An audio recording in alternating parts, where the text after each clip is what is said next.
you find that you will not need creatine. Because what happens is when you eat, your body decides what to do with the energy from the food. It can store it for you to use straight away as ATP, or it can store it for you to use as body fat. It is true that the body will make a decision where the fuel that you eat will go, and whether or not it is immediately utilized and turned into energy, or stored to be turned into energy in the future. With that being said, we do not store ATP. The muscles only have about 3 seconds worth of ATP in it at any given moment. With that being said, the muscles can store glucose in the form of glycogen and fatty acids in the form of lipid droplets inside of the muscle. And these two storage forms of energy can be used to create ATP during exercise. With that being said, let me tell you why that does not mean what Eddie's about to say.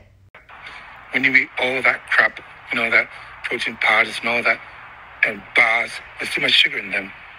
Some of it is stored. So my ebook teaches you how to use carbohydrates and fatty acids as your energy source when you're building muscle.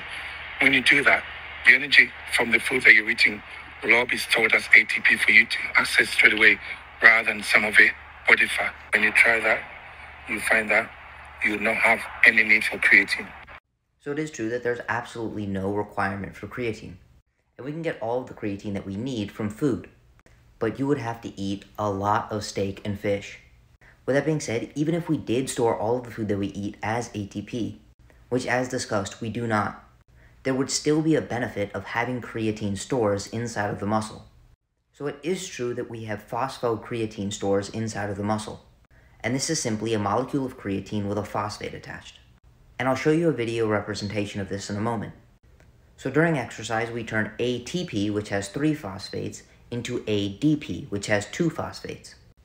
And when we break the bond between the second and third phosphate, we release energy. And this energy is what allows our muscles to contract.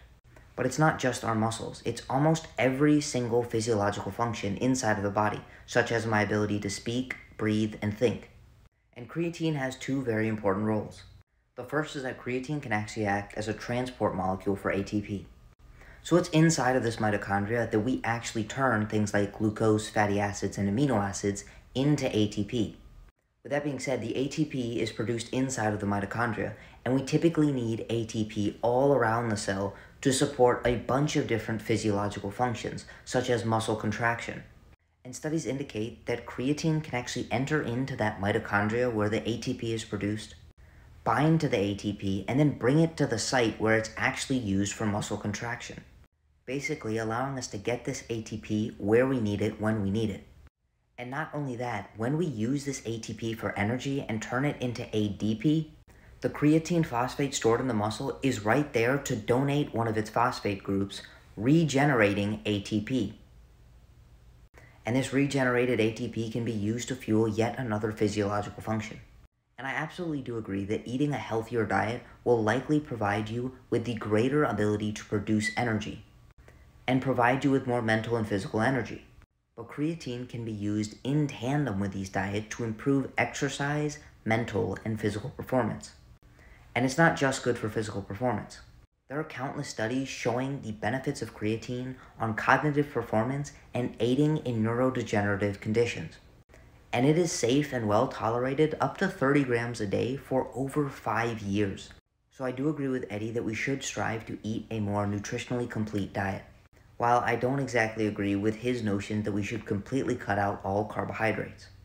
But I did want to make this video to talk about what creatine actually does, and kind of just as an educational video of how we store and utilize energy and how creatine aids in this. And if you want to learn how to take control of your health and energy, send me a DM to sign up for coaching.